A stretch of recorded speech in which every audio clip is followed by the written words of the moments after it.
आपण समस्तଙ୍କୁ स्वागत करुछि learn in pipeline channel को। आमर एही चैनल ले हमें महान पुरुषंकर जीवनी विषय जानती। आज मध्य जानिबा जने महान व्यक्तित्वଙ୍କ विषय रे।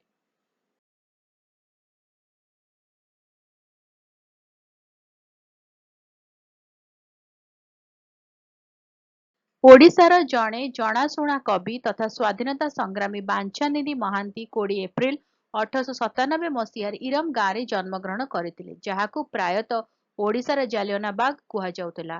से निजर शक्तिशाली कविता एवं सामाजिक सक्रियता माध्यम भारतर स्वाधीनता संग्राम रे एक प्रमुख भूमिका ग्रहण करथिले।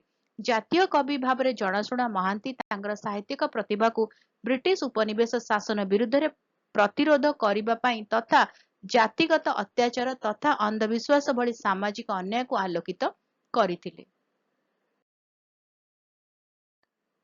1919 मसीहारे जालियनाबाग हत्याकांड रे से गभीर भाव में प्रभावित होइतिले, जहा स्वाधीनता आंदोलन रे तांकर योगदान को उत्साहित करथिला। से महात्मा गांधी को असहयोग आंदोलन लवण सत्याग्रह रे सक्रिय अंशग्रहण करथिले।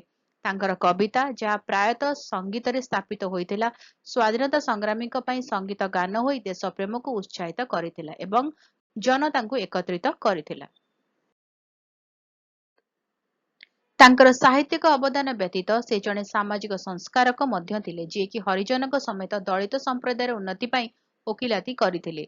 सामाजिक समस्यार समाधान तथा अहिंसा तथा आत्मनिर्भरशीलतार गांधी मूल्यबोध को प्रोत्साहित करिबा पई तांकर उद्यम ओडिशार सांस्कृतिक तथा राजनैतिक दृश्य उपरे एक स्थायी प्रभाव पकाइथिला। तांकर 1938 मसीह देहांत होइथिला।